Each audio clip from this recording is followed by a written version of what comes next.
지금으로부터 100년 전인 1919년 3월 1일 토요일. 이날은 한국인이라면 모르는 사람이 없을 정도로 역사적인 날이었죠. 오후 12시 서울 파고다 공원에서 독립선언문이 낭독되었고요. 이것을 시작으로 평양, 의주, 선천, 안주, 원산, 진남포 등 전국 6개 도시에서 동시에 벌어진 이 운동은 당시 일본의 식민 통치에 맞서 한민족의 독립 의사를 밝힌 대규모 만세 시위였습니다. 이날 전국적으로 벌어진 만세운동은 광복에 대한 의지와 일본 제국주의의 만행을 전 세계에 알리는 계기가 됐었죠. 이 운동을 기념하는 날이 바로 3.1절이에요. 우리나라의 5대 국경일 중 하나인 3.1절은 단순히 독립운동 시위를 기념하는 날만은 되지 않는데요. 3월 1일 운동 이후 한반도와 해외 각지에 있던 독립운동 단체들이 하나로 통합되었고 대한민국 임시정부를 수립하게 되는 중요한 계기가 됐어요. 그만큼 3.1절은 우리나라 근현대사에서 가장 중요한 날 중 하나이기도 하죠. 이번 사건은 3.1운동 100주년을 기념해 제작됐습니다. 우리나라의 근현대사 주요 인물의 사망과 관련된 의혹, 그리고 국내 역사상 최대의 미스터리 조직인 백이사에 대해 알아보겠습니다. 구독과 좋아요 부탁드립니다. 우선 민족의 지도자라고 불리던 남성이 당한 의문사와 여기에 관련된 의혹들을 알아봐야 되는데요. 이 사진 속의 인물을 모르는 사람은 없을 거라 생각됩니다. 신분이 낮고 배움이 적은 일반 백성이라도 배우기만 한다면 나라를 바로 세울 인재로 만들 수 있다는 뜻의 백범을 호로 사용하며 이름은 김구로 대한민국의 독립을 이끌던 지도자이자 정치인, 혁명가였어요. 1876년 8월 29일 황해도에서 태어난 김구는 키가 180이 넘을 정도로 체격이 좋았습니다.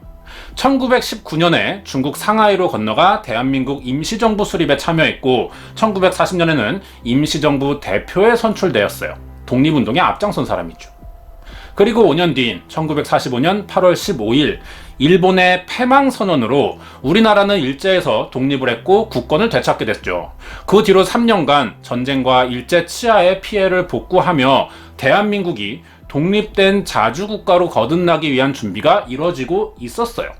그런데 이 과정이 생각보다 쉽지 않았습니다. 누구나 독립을 원했어요. 하지만 그 다음 입장들이 서로 달랐던 거죠. 정치적 노선을 문제로 지도부가 둘로 나뉘게 됐고 이 틈을 노려 들어온 미국과 소련의 간섭으로 남북 분단의 가능성이 높아지게 된 것이었는데요. 결국 이 문제를 해결하지 못한 채 1948년 8월 15일 초대 대통령으로 이승만이 선출됐고 결국 남한만의 단독 정부가 수립됩니다. 그러자 남북 분단을 막고 통일된 자치 독립 정부를 세우려던 김구는 정치적으로 힘을 잃게 됐어요. 그리고 1년 뒤인 1949년 6월 26일 충격적인 사건이 벌어집니다. 백범 김구의 갑작스러운 사망 소식이 전해지는데 사인이 총상이었어요. 살해당한 것이죠. 그렇다면 도대체 누가 어떤 이유로 민족의 지도자라 불리던 김구를 암살한 것일까요?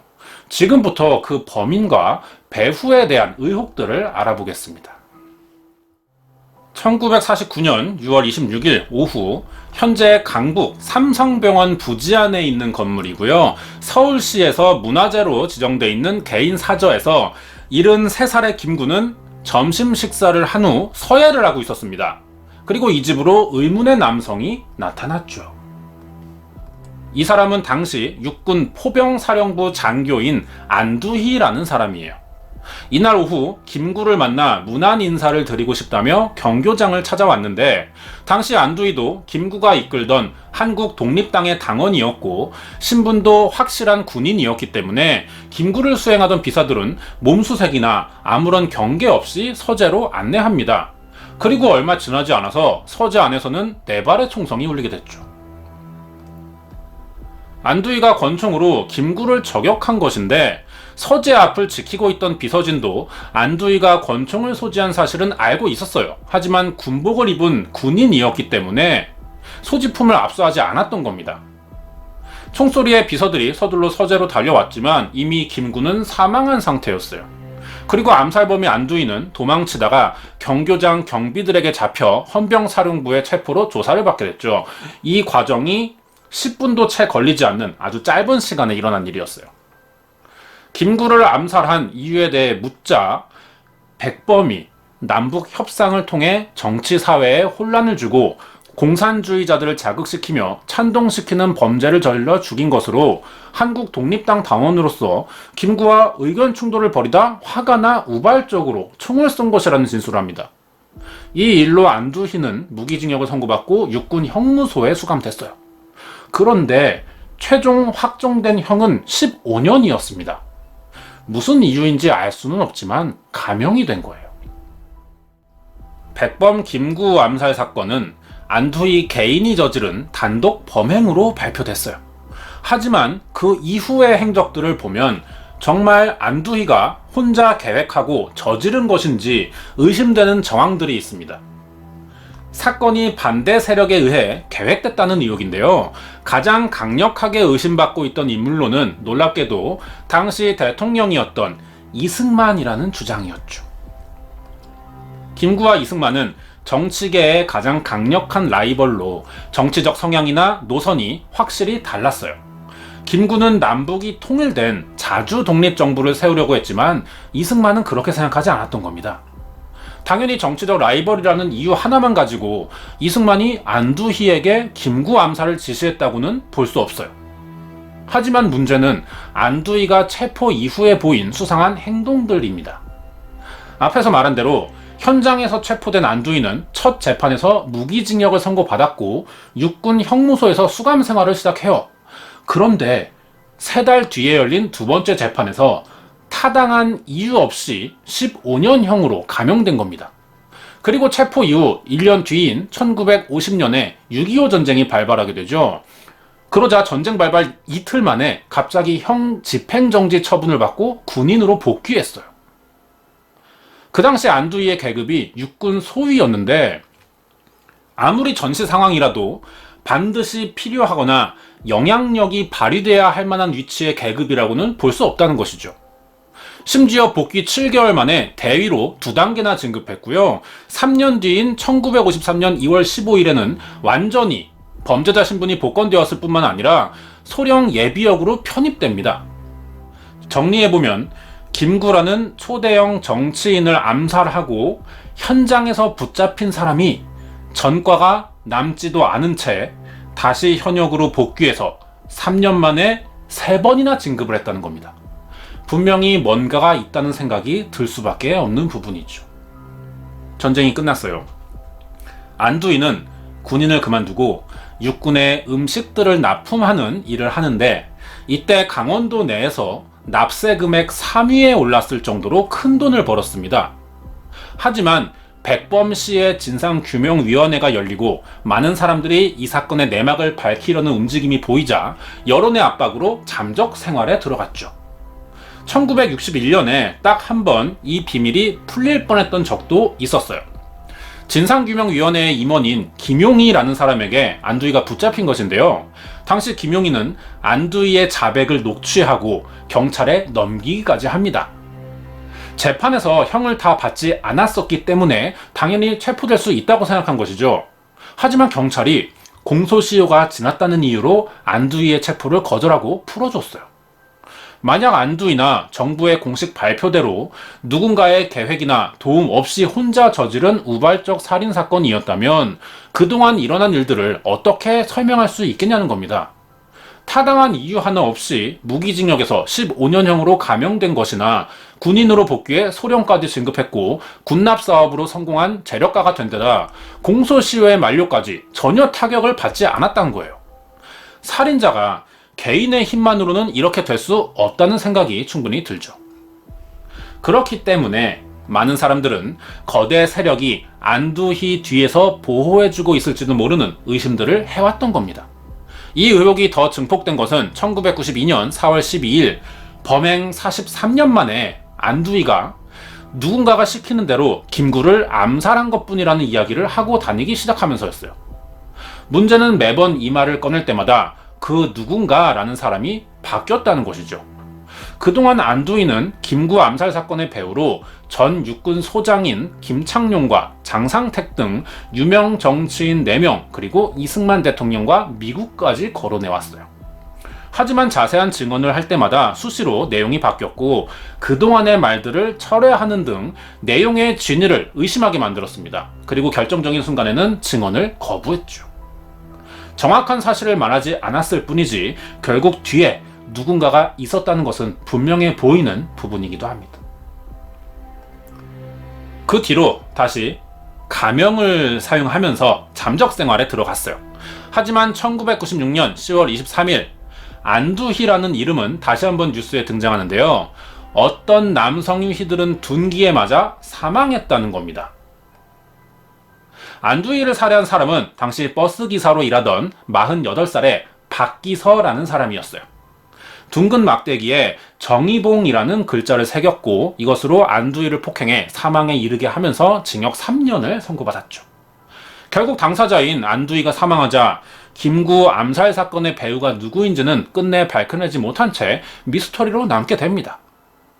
이 사건을 오랫동안 추적해오던 김상웅 전 독립기념관장은 사건의 진정한 배후에 대해 이렇게 설명하는데요.